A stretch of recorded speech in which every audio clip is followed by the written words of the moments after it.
All right, everyone, it is 6 p.m. and I like to think of myself as a punctual guy, but who knows. We'll get started. My name is Chris Unterberger. I'm one of the co-presidents for the host of this event, Catalyst for Science Policy, or CaSP as we call it. CaSP is a graduate student and postdoc group that focuses on science policy. If you want to learn more about us, we'll post some links into the chat that you can check us out on. I'm glad we could all come together. It's raining really hard in Madison, Wisconsin right now, so I'm glad we don't got to go outside. But luckily we can have this virtual science fair. The event was supposed to be physically held at the Madison Children's Museum as part of their Adult Swim series, but unfortunately this pandemic has forced us to pivot to a virtual event. The Adult Swim series replicates the swimming pools back in the day when children were forced out of the pool and adults were allowed to take over. The series often has a theme such as like Harry Potter or Star Wars, even a science fair, but there's always one thing that they have in common. They serve adult beverages, and I'm not gonna let that tradition die just because of a pandemic, so I'm drinking a nice cold beer tonight, and if you are of age, I encourage you to. Anyway, so for tonight we have some at-home science portions that'll run from 6 to 7 p.m. You guys will see 3 different research groups showing off their science in fun ways. Then we'll have a couple science trivia sessions from 7 to 8 p.m. and again from 9 to 10 p.m. Sandwiched in within there is a science policy panel that runs from 8 to 9 p.m. We'll be talking to 3 experts about how to use science to inform policy, and especially with these controversial issues that are going on right now. Before we head into our first session, I'd like to thank Research America for providing us the funds to make this event possible, the Children's Museum for helping us plan this event, and all the CaSP members who helped organize the event. One reminder before we start, if you haven't registered a team for trivia and you plan to attend, be sure to do so. We'll post some links in the chat to register for trivia and instructions on what to do during trivia. And there's also a post-event survey that we'd be really grateful if you can fill out after the event. We'll post a link into the chat as well as a follow-up email for that too. It includes an opportunity to help a UW-Madison social scientist conduct some research with a one-on-one interview about this event if you so choose to do that. Anyway, one lucky survey taker from that will win a prize as well, so it's a little bit of incentive. All right, now let me introduce our first at-home scientist. Dr. Jim Madsen is the executive director at the Wisconsin IceCube Particle Astrophysics Center. Today he's going to coach you on how the IceCube Neutrino Observatory detects cosmic messengers. Take it away, Jim.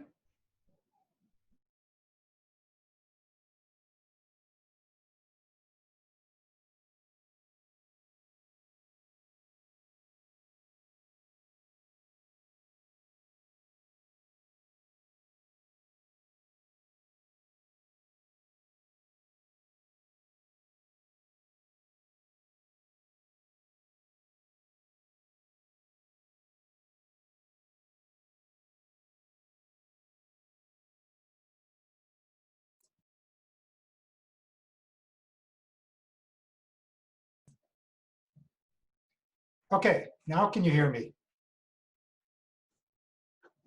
You good? Okay, great. All right. So this is an actual picture from the South Pole taken by one of our winter rovers. I'll say a little bit more about what that means, but when the sun sets about mid-March or so, there's roughly 6 months of darkness, and there is a sector that they try to limit the amount of light. Any light that's there is red because the cameras can be less sensitive to the red light than white light. So that's why this building here, which is the IceCube laboratory, looks a little red. So let's see. So what do? We're looking for the source of these extremely high energy particles that are coming from outer space. We've known about these particles for almost 60 years, and up until very recently, we've had no idea where they're coming from. They can produce 1,000,000 times more energy than the best we can do with the most powerful accelerators we have on Earth, right? So there's a picture here of the Large Hadron Collider that's in Europe. And so our quest is to try to figure out where these particles are coming from and how they get to such extreme energies. And if you have a puzzle that you can't solve, one approach is to start looking in new ways. So this is one of my favorite pictures. And it's actually a video, been made into a video. This is the Hubble Deep Space image. And what they did is they looked for almost 2 weeks, I think 11 or 12 days, at a spot in the sky that previously was thought to be empty. Each one of these smudges is actually a galaxy that contains 10 to 100 billion stars. Okay? And so there's about 3,000 galaxies in this picture. And there's about 11 million of these grids it takes to cover the sky. So that's why it's so hard to find where these particles are coming from. The universe is huge, right? And there's lots of places that this could be happening. So, Jim, before you talk about this slide, would you mind changing your display settings so that it's full screen for our viewers? okay, yeah. Did It's I at the click on the top wrong of the one? screen. Yeah, yeah. You just need to reverse them. Sure, okay. Thank you so much. Sorry about that. Oh, no worries. Yeah, yep. So, Oh, wait, now we can't see it at all. yeah, I turned it off. Oh, gotcha. So, close. Is that better? Okay, if you take your mouse to the top of your screen, there's a thing that says display settings. Okay. With an arrow. If you click on that. For within, yep. Yep, within PowerPoint. You should be able to select Yeah. the other option. Okay. And what do you want me to select within PowerPoint? It was on your presenter view that you were just on. Okay. Slideshow.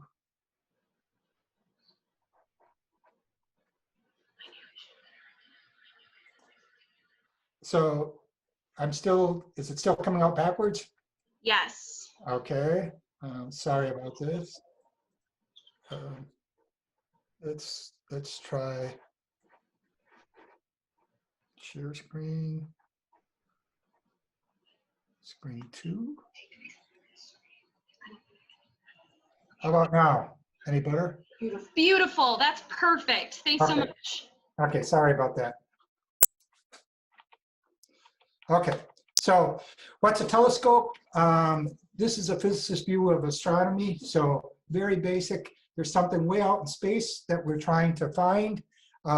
It's so far out, it's so extreme, we can't visit it, we can't reproduce it in the laboratory. So the way we have to learn about it is it has to send something off that we can measure. And what our telescope is something that can detect that. We would like to know where these messengers are coming from, maybe how much energy they have. Some things are what we call episodic. They happen and then they, like an explosion. So we might want to know what time did we see it, and then maybe what type of messenger. Okay, and so the reason we need to look in different ways is because what you see depends on how you look.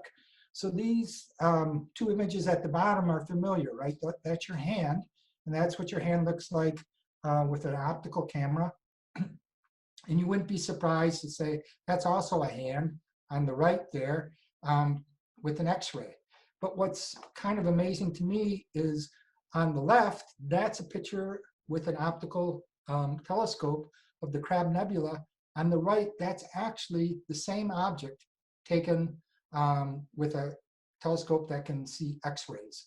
So you learn new information if you look in different ways. And so what we're going to do is try to look with the most difficult particle there is known that we can try and detect, which is called a neutrino.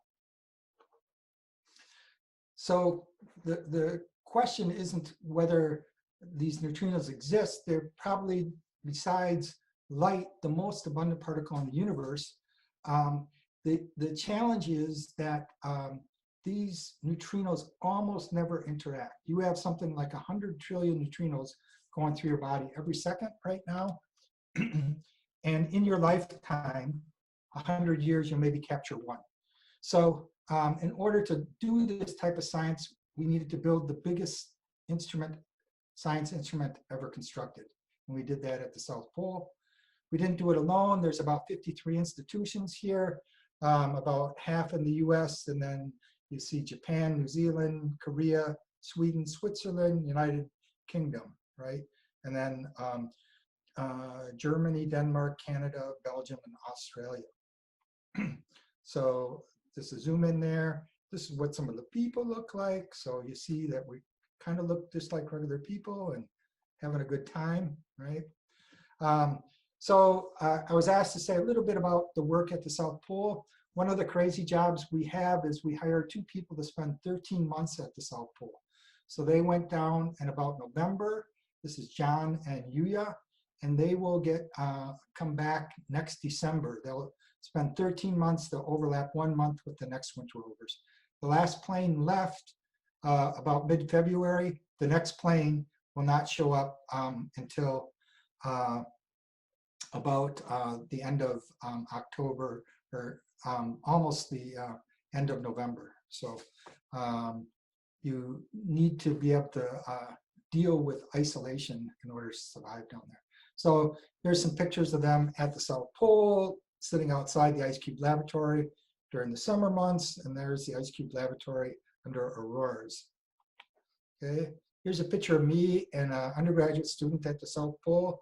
I've been to the South Pole 4 times, and one time took a trip just and worked on the coast of Antarctica. Just to give you a feel for you know, what it looks like when you're actually working down there, there's actually not much there aside from the stuff that people are working on. And when they're down there working, you're not really doing what we call real science. It's usually physical work or construction.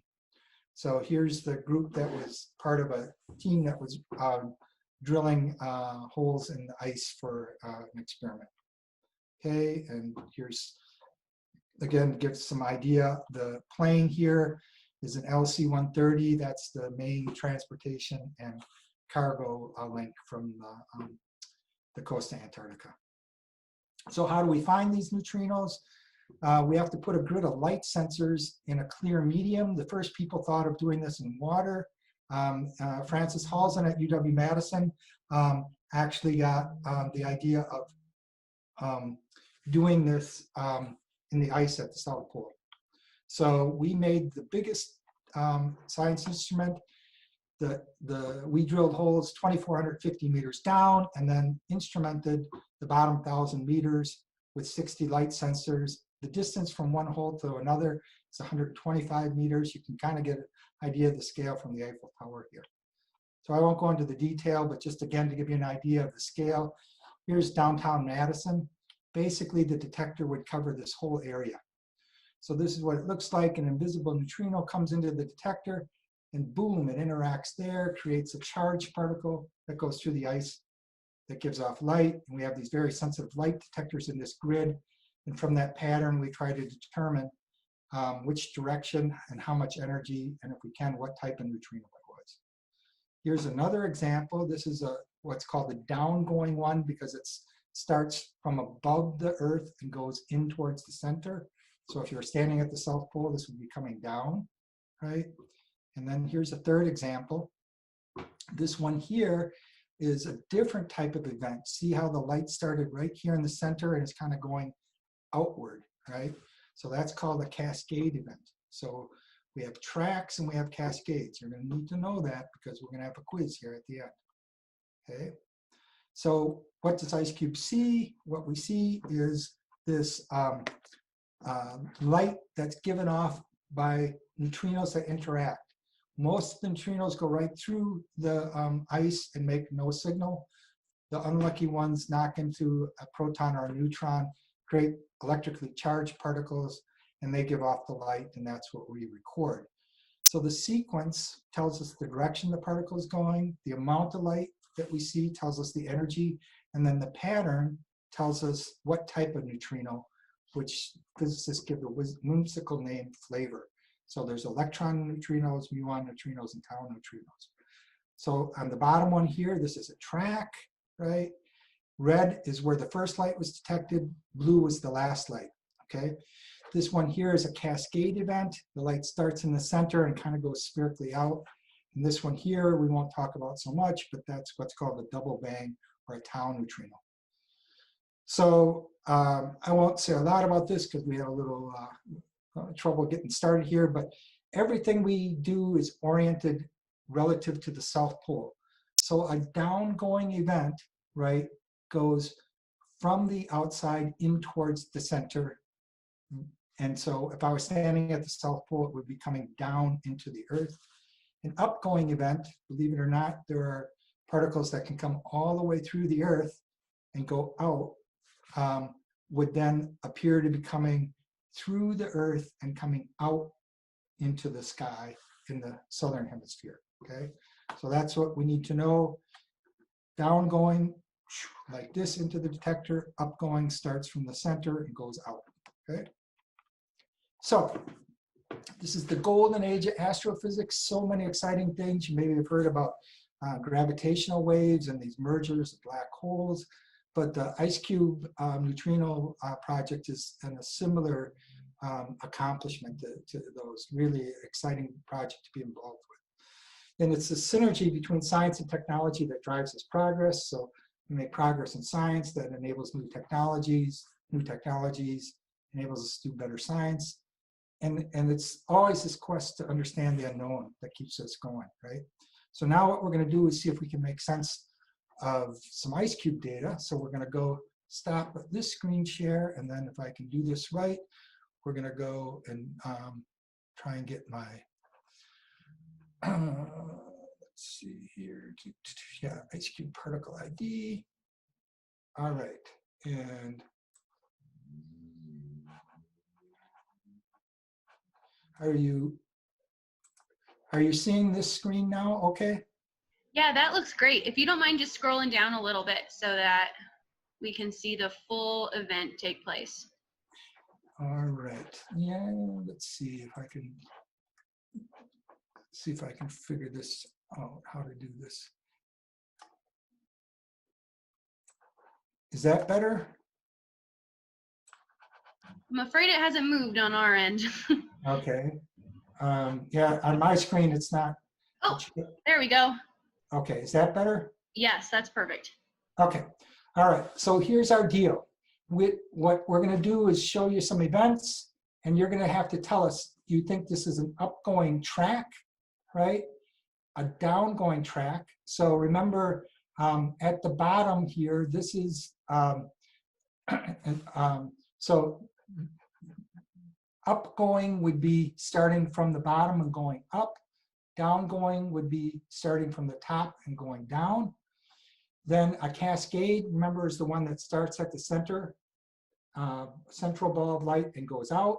And then it's possible, sometimes we get two tracks of light going through at once. So we call that a coincident event. So what I'm going to do now is actually let this guy run.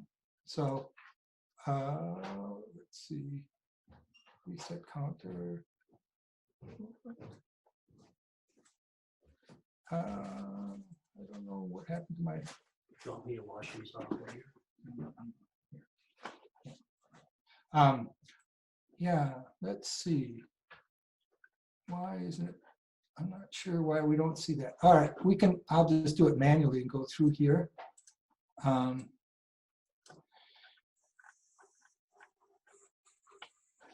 We can spin around and look at the event. Let me just see. Now we've lost the event, right? I'm going to go back here, share my screen again, and then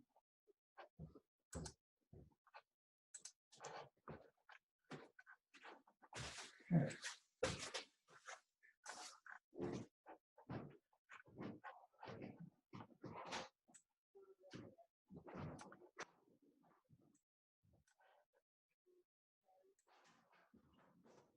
All right, so you can see the time evolution as we go through here.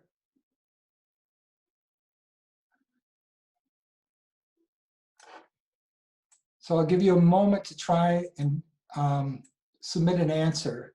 Our choices are upgoing track, right? Downgoing track, cascade, or coincident event.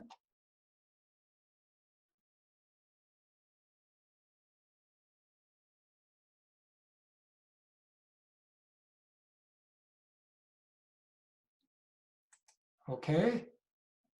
Have we gotten some answers?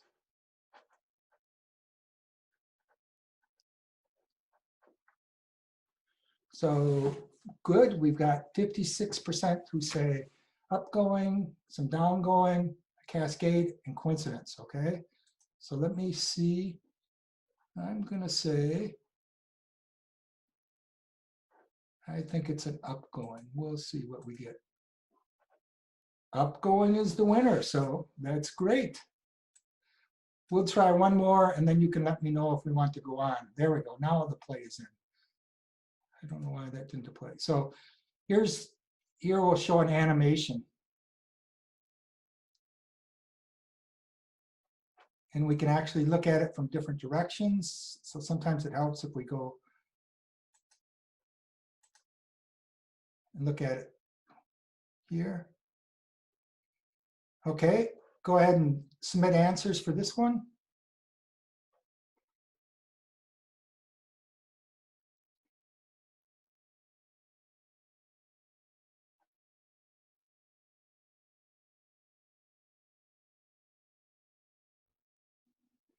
All right, can we, cascade is 59. All right, I think that's the right answer.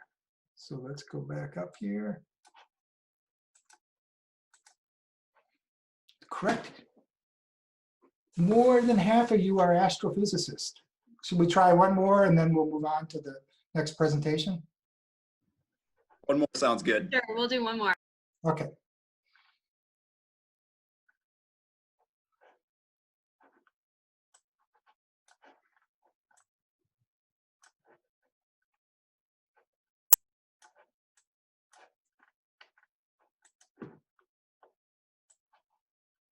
There we go.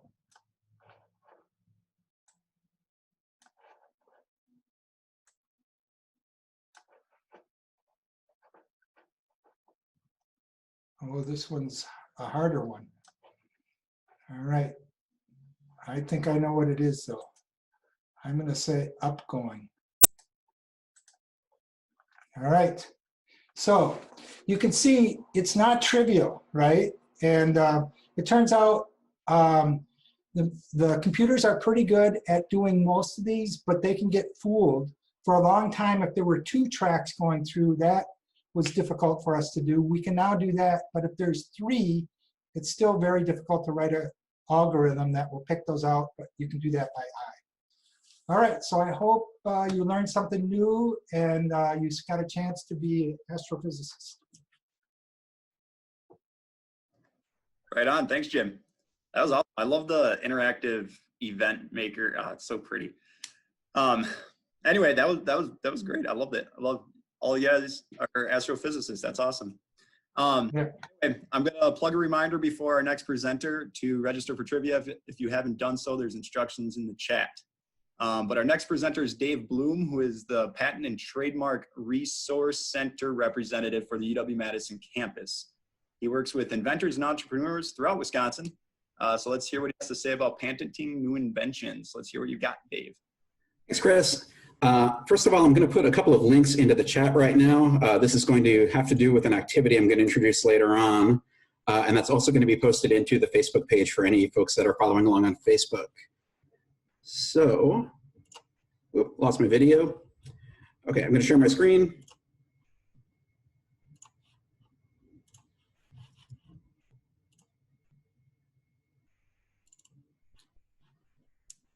Okay, and you should be seeing my agenda right now. Is that correct? Yep, we've got you. Thanks, Dave. Excellent. Okay, so number one, I want to talk about why I, a librarian of all people, am going to be explaining patents to you. What is the connection there? I want to talk about what patents are, and then I'm going to introduce the activity I mentioned, where you're going to be submitting your own patent application. Originally, we had planned it for trivia points, but that's actually not going to happen this time. It's instead just going to be for adulation and a valuable prize. So first of all, I want to talk a little bit about libraries and the PTRC program. As mentioned, I'm a science and engineering librarian at the University of Wisconsin, and we are also at Steenbach Library, the host of a PTRC location, a Patent and Trademark Resource Center. And so these things are tied together. First of all, UW libraries, there are about 30 to 40 of us, depending on how you define what a library is. I work specifically in the science and engineering libraries, which include Steenbach Library, which covers life sciences, agriculture, engineering, computer science, and a few other things. There's also the new AMP library, astronomy, math, and physics. There's a geology library, and we also have a librarian working out of the chemistry building. We serve campus, we serve the public. We don't discriminate. We want to see people from the public come in, especially for the Patent and Trademark Resource Center program, of which I'm a part. So what that is a long-standing USPTO, U.S. Patent and Trademark Office program. It started in about 1871, and it involves about 80 public, academic, and special libraries across the country. And originally the idea was these were going to be the libraries that housed printed patents. So the patents would go out, they'd have to be made available to these libraries, and people would be able to come in and see them and do their research that way. So it was a natural fit for libraries. At a certain point, the patents became available electronically online, and so it kind of stopped serving that purpose. But we still serve a really important purpose in that patents are valuable information resources, and they're really crucial to understanding and getting your own patent. And so it's really important that people know how to navigate the patent infrastructure. They know how the process works, and they know how to find previously existing patents, because it's really crucial that you understand what came before, because that's always crucial in terms of figuring out what comes next. So first I want to talk a little bit about intellectual property in the United States, because patents are one of the main types of intellectual property we have. Patents are an exclusive right granted to for inventions. These are products or processes that provide new ways of doing something or technical solutions to problems. So one of the really crucial things about patents is that they're an exchange. So to get the exclusive right that you receive when you get something patented, which allows you to prevent others from making or manufacturing or selling the product that you've got the patent on, is that you're exchanging all the information, all the technical information that informs that invention, like all the thinking that went into its development, how it works, and how it's intended to be used. So all of that stuff you have to disclose to the U.S. Patent and Trademark Office prior to be getting granted a patent.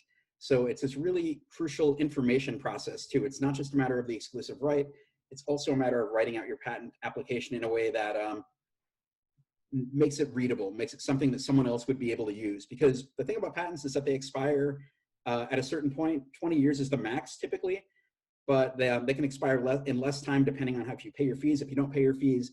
But the idea is that we want people to be able to reuse ideas. We don't want them to be patented forever, because the whole idea is to encourage innovation. We want to encourage people to innovate, and to do that, we're giving them an exclusive right for a short period of time. The other kinds of intellectual property in the US, copyright, that's legal protection automatically provided to creative works. Trademarks, words, phrases, logos, shapes, colors, sounds. My favorite is sense. There are a couple of trademarks that actually protect sense associated with goods and services. And those specifically are to decrease likelihood of confusion when you're purchasing something in the marketplace.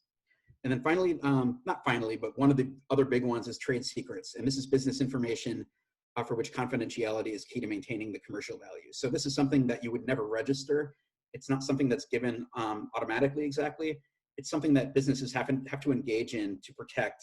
And then ultimately, if anyone ever lets loose with whatever it is went into the secret recipe, so to speak, you can take them to court under trade secret laws. So like if anyone ever leaked the KFC secret recipe and they had a legitimate access to the original recipe, and it can be proven that they shared it illegally, you could go after them under trade secret laws. Some of these require registration, some of them don't. Patents require registration and a kind of big review process. I'm going to talk about it in a little bit. So the types of things that you can get patented in the US, there are three main categories. There are utility patents, design patents, and plant patents. And utility patents are by and large the ones that you think of when you think about patents. There are inventions, the processes. So the four main categories, and this is going to be important for that activity I'm going to introduce in a little bit. Machines, so things consisting of parts that perform functions. manufactures. These are things that have been given a new form, a new quality or property, or a combination through man-made or artificial means. They're compositions of matter, combining two or more substances, including gases, fluids, solids, powders, genetically modified microorganisms. And then there are processes, which a series of steps or acts to be performed to produce a given result. And this also includes innovative uses of existing inventions. So if you've got like two inventions that are previously patented, but you figured out a new way to combine them together, that might actually exist under like a process that could be patented. The example I have on the right up here is a, I don't know if you can all see that. It kind of depends on where your window is set up or if my face is blocking it. That's a double piano that's actually been patented by WARF, Wisconsin Alumni Research Foundation, for a researcher at the UW who came up with this idea. Design patents cover ornamental designs. They are non-functional elements of an invention or non-functional designs existing in and of themselves. So if you have a really cool design for a shoe, you're not going to be able to patent the functionality of a shoe, generally speaking. Most shoes kind of function like shoes, but you might be able to patent the design around it. So the example to the right is a welding jacket, like a fancy welding jacket. The functionality of it wasn't patented because welding jackets pretty much work the same way, but that design with the ridiculous flaming skull or whatever it is on it, that was actually, that was patentable, that was patented. And then finally, there are plant patents. These are asexually reproducible plants, excluding edible tubers and plants found in an uncultivated state. So there are requirements on what you can patent in terms of plants, at least under a plant patent. There are other ways to patent plants using utility patents and such. There are three main criteria that the US Patent and Trademark Office looks at when you submit a patent application. This is in addition to the fact that they're going to look it over and make sure that you've disclosed adequately how the thing works. They want to know that you actually have made it so it works, and they want to be able to make sure that someone can duplicate it. But the three criteria they're looking at in addition to that are usefulness, novelty, and non-obviousness. Usefulness is typically where the bar is set very, very low. They want to make sure that whatever it is that you'd like to get patented actually works in a real world scenario. So this example that I've got here that's flickering on the screen, that's a back padding mechanism that actually has been patented. It doesn't have to be that useful, is the point. It doesn't really have to be anything that's going to change the world necessarily. It just has to work. So something that wouldn't qualify would be something like a time travel machine, unless you're able to prove within the documentation that you've actually been able to make it work. Novelty and non-obviousness is where the bar is set much higher. And this, what enters into it at this point is what's called prior art. And what prior art includes is basically everything in literature and basically anything that's existed that's been publicly disclosed prior to the point that you've applied for your patent. So the Patent and Trademark, the US Patent and Trademark Office examiners are going to look through tons and tons of literature. They're going to look through US patents, US patent applications, international patents, and international patent applications. And they're going to try to find precedent for what it is that you're trying to patent. So they want to make sure that you're not duplicating ideas too closely. They're also going to look at scholarly literature. They're also going to look at Amazon.com probably, see if that product has been made available somewhere else. They're going to look through basically everything they can get their hands on to see if there's something that anticipates what it is that you want to get patented, including anything that you yourself have put out there. You yourself can actually disqualify yourself from getting a patent if you disclose something too early in the process. So they're going to be looking at novelty, which means they don't want anything that too closely anticipates what it is that you've come up with. So I've got what I think is a pretty novel invention here. This was patented. It's, I forget what exactly the technical term is, but it's clearly a butt-kicking machine. And non-obviousness, it's kind of the same idea, except here is where they start looking at combinations of things that were in existing patents. So it may not be that they may not be looking at it in its totality, but they want to see that you've taken disparate elements from previously existing inventions or what have you, and put them together into a new surprising format. So the example I have on the far right is a rock, paper, scissors card game. So they've taken these two different ideas, rock, paper, and scissors, and a card game, and they put them together into something that's at least a little bit surprising, a little bit non-obvious, and they fulfill the required criteria. So here I'm going to introduce the activity, and I'll tell you a little bit more about it as we go. But basically, you're going to be submitting a patent application for something that you've invented during quarantine, or whatever pops into your head tonight or while you're doing this. What I'd like you to do, if you'd like to contribute to this, is complete one of the forms that are linked in chat and on Facebook.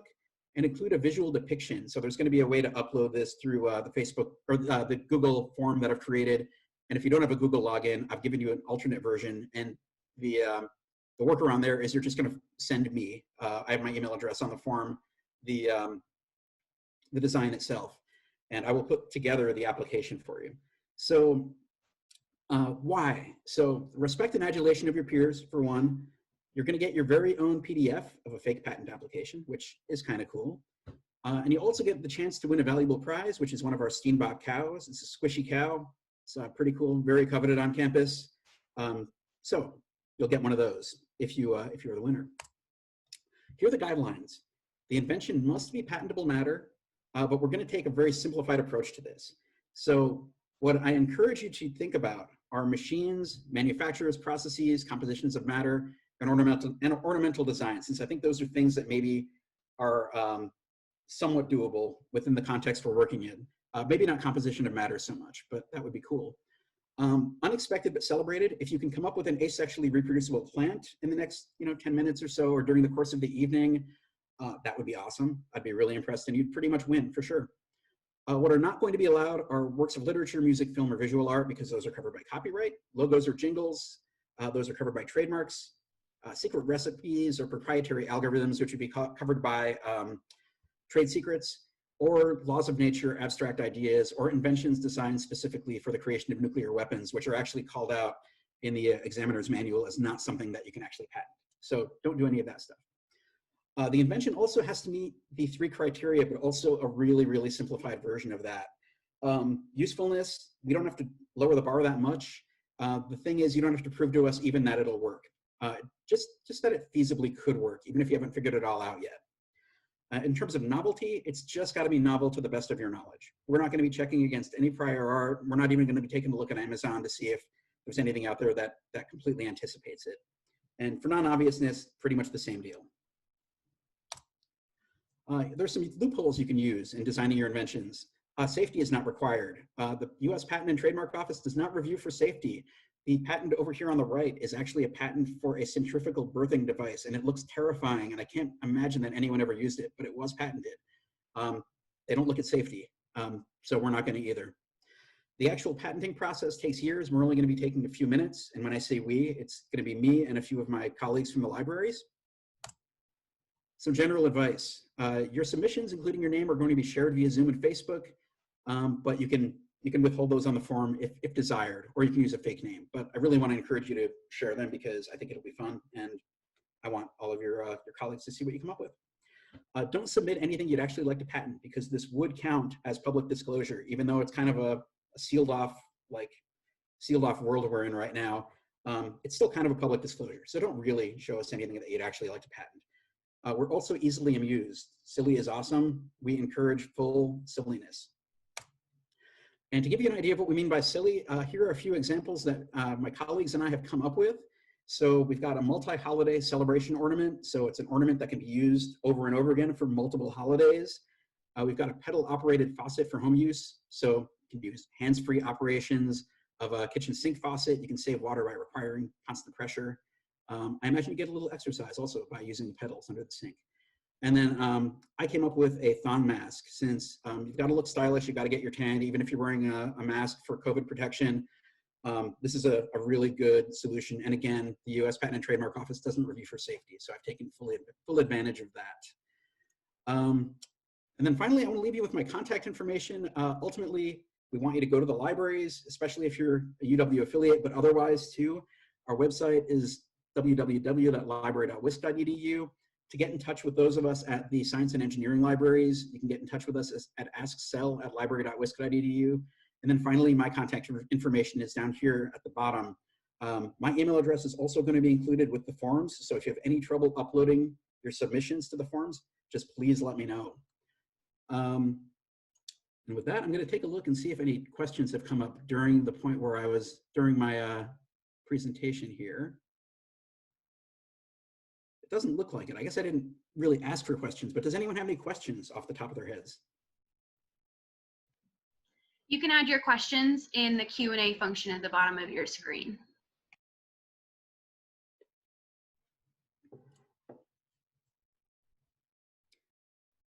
And since Chris mentioned what he was drinking, I should mention I'm drinking a Fernet and ginger ale out of my patents mug. So, oh, good. How long does it take for a patent to be approved? It depends. It can take years. It typically takes a few years because of the review process, and the examiners kind of have to get done with their work. Sometimes it can take up to 10 years and stuff if there are extensions and weird things going on. Out of curiosity, why can't you patent nuclear weapons? I don't know. It's been, I assume because it's dangerous, but the US PTO doesn't accept those anymore. They don't accept anything that you're going to patent that could create a nuclear weapon. Can you patent genes or DNA sequences? Yes, in some contexts, yeah. You actually can, and actually there's ways to look up sequences depending on the patent database that you're using to run your searches. My favorite part of the job is actually meeting with people about patents and trademarks. I like all parts of my job, like a lot of the science and engineering questions I get are awesome too, but I really love sitting down with people to talk about the inventions they've come up with and the trademark stuff they've come up with. It's really fascinating work, and it's super entertaining, like almost all the time. But it looks like I'm at time, so I'm going to, oh, wait. Why do the sharks on Shark Tank reference patents all the time? Because it is a good thing to go forward and get a patent before you actually put something on the market if you want to protect it. Otherwise, someone can copy your work and monetize it, and you're not going to be able to stop them. Shark Tank, incidentally, has brought in all kinds of folks from the community who are interested in patents and really haven't gotten to the point where they actually should be patenting anything yet. So it's kind of the bane of my existence a little bit, even though it does bring folks in, which like I said, I like, but it gives people kind of the wrong idea about patents a lot of the time too. But with that, I should kind of conclude to make way for the next folks. So thanks. Awesome. Thanks, Dave. That's awesome. That was a good presentation. I'm going to come talk to you soon. I got this idea for a automatic bottle opener for my beer, to save the hands, but I'll talk. Awesome. Yeah, my contact information is on the form too, so if you participate, you can say you want to get in touch with me. So no participating in this because this has to be on the low. This is a super secret invention.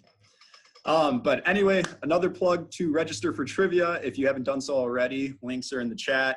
I'll introduce our next presenters, who are Mariama Carter.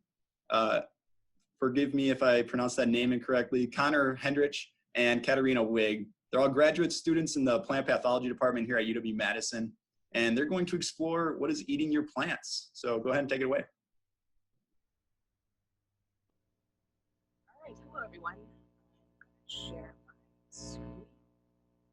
Just have a couple slides to show you.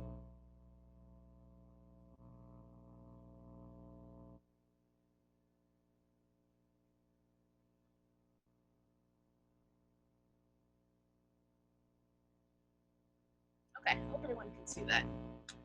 But welcome to Science at Home with What's Eating My Plants, or WEMP. We are a science outreach organization here at UW-Madison, founded and led by graduate students. And we're a collection of passionate plant nerds who are really interested in bringing education in plant sciences and plant science and plant pathology to the youth in Madison and beyond. So my name is Mariama Carter, and I, along with Hendrich and Katharina, we're going to teach you how to grow some plants at home, hopefully using materials that you may already have. And we're going to teach you how to grow microgreens, onions, and lettuce. So we'll do probably 15 minutes of demonstration, and we'll hope to leave 5 minutes or so for questions at the end. Q&A. Hey, Mariama, would you mind trying to move your mic a little closer to your mouth? We're having trouble hearing you. Is that better? That is better. Thank you so much.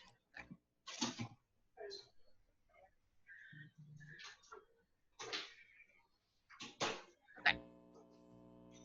So microgreens, that's what I'm going to talk to you about today. So microgreens are plants that are grown intentionally and harvested at a young age when they're still seedlings. And I'm sure, as many of you may have noticed, in these past few years, microgreens have become a craze, and they're rather easy to grow at home, especially since they are harvested young, so they don't take much time and don't take a lot of input. So hopefully you all have gotten the chance to look at the materials beforehand and can follow along with us as we do this demonstration. So what you need for chia microgreens, which is what I'll show you today, is a plastic container with a clear lid which to grow the greens, a paper towel which will just act as the substrate which the plants so this will grow on, some chia seeds, and water. And I just got chia seeds in bulk from the grocery store. So what you want to do first is put your paper towel at the bottom of the container and saturate it. And I just use a spray bottle for this. The easiest. And once you've saturated that paper towel, you can sprinkle your chia seeds on top. Try to do kind of an even layer and well dispersed so the seedlings are not too dense, because that can lead to rot. So a relatively even layer of seedlings, or seeds, excuse me. And then a couple more sprays for good measure to saturate the seeds. And you can cover that and put it into a dark, humid area of your house. For me, that ends up actually being my oven, but not on, obviously. And that darkness will kind of simulate, the humidity and darkness will kind of simulate the environment that seeds like to grow in. And after a day or two, you will see the seeds germinate and start to sprout into a little baby root coming from that seed. That's what kind of looks like day 1 or 2. Now, around day 3 and day 4, the seedlings will have produced the cotyledons. Cotyledons are kind of a technical term for leaves that were inside the seed already. And so when they first emerge, they'll be yellow since they haven't gotten to the point where they produce chlorophyll. But when you put them in light, they'll produce that chlorophyll and be green and photosynthesize. And that's the point in which you want to then put your seedlings into a light source, whether that be a grow light or the sun. And then after maybe 9 or 10 days, they look like this. And this is the stage in which you can harvest them, eat them, and use them in your favorite recipes. I think the easiest way to do it is to chop them off at the base into your dish of choice. One thing to keep in mind in this process is that you do want to keep things sterile and clean and to manage water well, since they are seedlings and so they are prone to damage if overwatered or underwatered. So I'd recommend that in that 1 to 2 day period or 3 day period, as you sit in the dark, to kind of mist them twice a day with the spray bottle. Then after that point, when you've kind of gotten to this stage, you can start to just put water in the base of your container and try to keep that kind of moist throughout the day. And I kind of check them out a couple times a day because they're just so darn cute. I can't help myself. So that's how you grow microgreens at home. And I'll be happy to take your questions at the end. So next, Katharina will show you how to grow lettuce. Okay. Can you hear me okay? You're a little quiet, Katharina.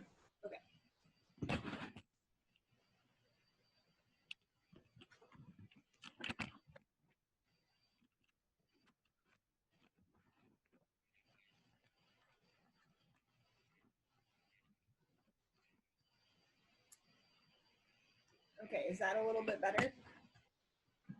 Yeah, that's a little bit better. I think you might just need to use your outdoor voice. Thank you. I can do that.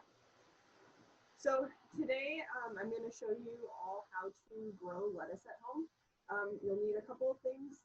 One is a cutting board. You'll need a knife, something to put your lettuce in. So it could be a cup, it could be a bowl, just something to hold the lettuce up and hold water in it.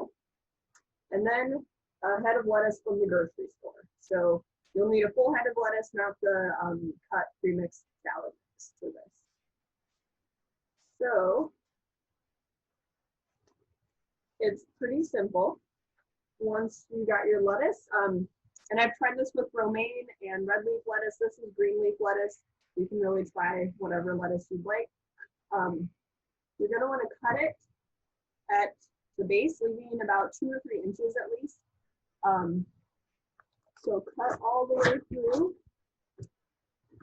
And the hope is that you won't damage the growing point down here at the base. You want to preserve that because that's where the new leaf growth will come out of.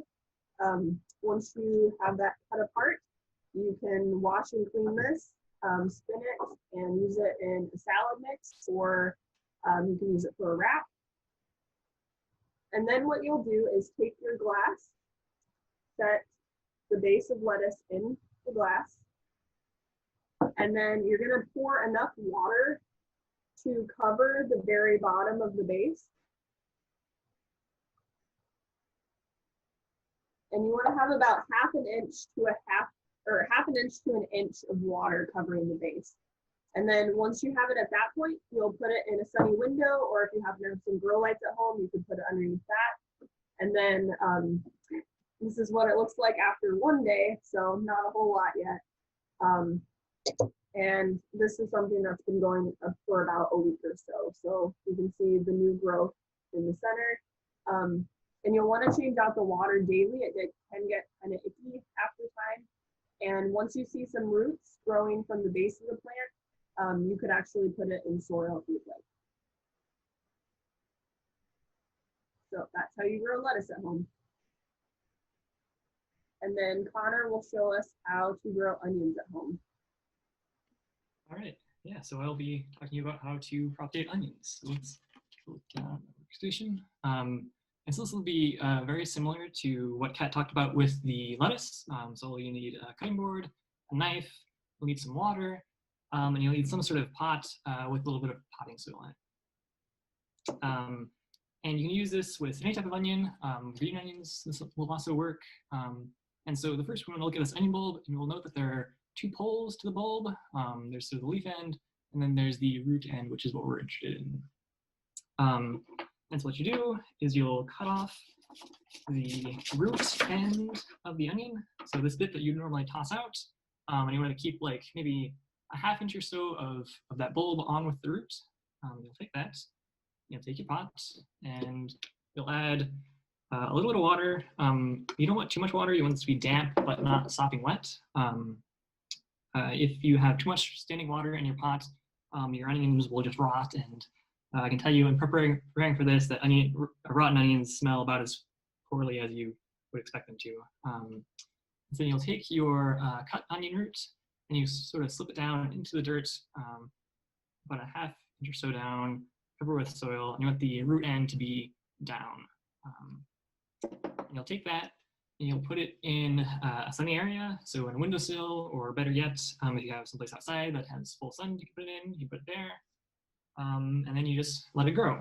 And so eventually you'll start seeing little sprouts come up. And so these are actually 2 green onions. These have been going for about a week and a half, and you can see they're growing up nicely. Here's a normal yellow onion that has been going for about 2 weeks. You can see it's starting to put out more leaves. And then this guy is about 3 to 4 weeks old, and you can see it's putting up even more leaves. And so for the like a yellow onion, you'll be ready to harvest in 90-ish days. And one thing you do to tell how big your onion is you can actually count the number of leaves that are coming up, because each of these leaves will correspond to a layer in that onion. So you can see that this guy now has about 5 layers going. And yeah, so that's how you propagate onions. So we'll, I guess, open it up for questions then.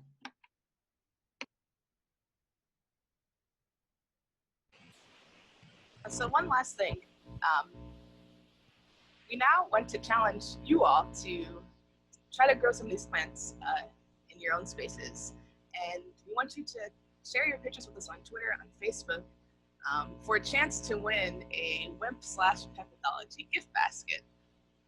And all of our info is there on the screen. And visit our website and see some of our resources for outreach. If you want to get involved, we'll you, and come join. It's a lot of fun.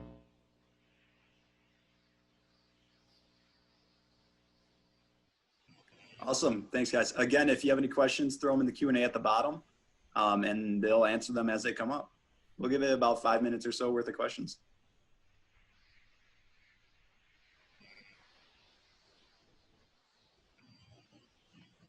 We've got a whole bunch of questions. I'll ask you guys.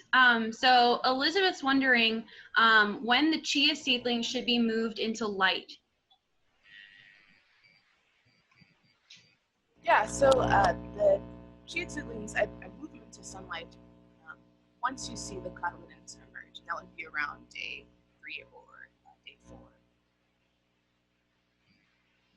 Cool. We've got a question. Someone's wondering what other types of produce might be good to propagate. Yeah, so at least for growing micropages that isn't necessarily propagation, you could kind of do this with anything. I've seen people do radish, broccoli, flax seeds, and what's fun about all these micropages, they have kind of different flavor profiles.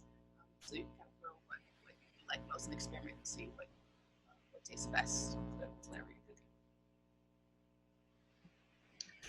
Cool. So it sounds like you're only limited by your imagination and what you've got in the fridge. Let's see, a question for Connor about some onions. Can we grow them in just water, or do you have to use soil? Yeah, so so you apparently can grow them in water, similar to what Kat showed with the lettuce. And there's a lot of methods online that you can look up and that show you how to do that. I will say that I have tried doing that, and I found that it's difficult to keep the onions, just keep the flesh of the bulb above the surface of the water so it's not submerged, because if it does get wet, it'll start to rot, and then it won't grow and it'll just smell bad and it won't work. So I found it's easier if you do have like a pot with soil just to stick it in the soil anyway, because even if you're growing it in water, you'll eventually need to transplant it into soil to get it to go all the way to a bulb. It's actually what happened with my onions. My water level was too high and they started to rot. So thank you for letting me know why that happened. That answers Amanda's question about how often we should change water for onions, but what about how often the water should be changed for lettuce, Katharina? So for the lettuce, you'll want to change it daily. And my first one, I forgot to do that. And I think I actually should have put it into soil. Probably a couple of days ago, because the base of it has started to rot and get kind of mushy. So hopefully I have better luck with this one. Cool. Somebody else is wondering how long the lettuce and microgreens will keep growing, and if it's cool to just keep cutting them back and regrowing, or if you should replant. The lettuce would continue to grow as long as you maintain that growing point down at the base. If the microgreens have more than the cotyledon leaves that Mari had mentioned, and you maintain the growing point for that plant as well, it will keep growing, but if you cut that growing point off, the plant will not continue to grow. Good to know. And then one more question. Do you prefer to use tap or distilled water? I guess I have personal experience with Madsen tap water doing kind of funky things with my gardening, but I'm interested in what you guys think. So far, I've just been using tap water. I've been using filtered water. I have on hand, and yeah, I do think Madsen tap water is kind of harsh, especially for young plants. Awesome. Thanks so much for answering these questions, y'all. One more comment that someone made. Elizabeth said she's had luck propagating fennel. So if you're looking to branch out, that's another option. I think I got to everybody's questions, but if you have more, feel free to plug them in now. If not, I've got a question you guys might be able to answer quick. I don't know if any of y'all have any experience growing any spices in the kitchen, but if you do, what are your tips on that?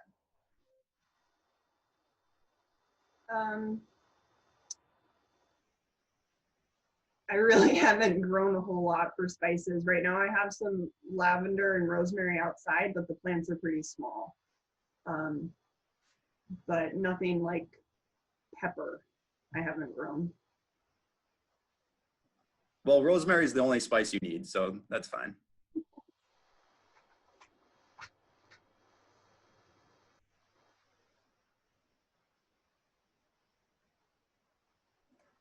All right, well, if we don't have any more questions, thanks guys for coming on.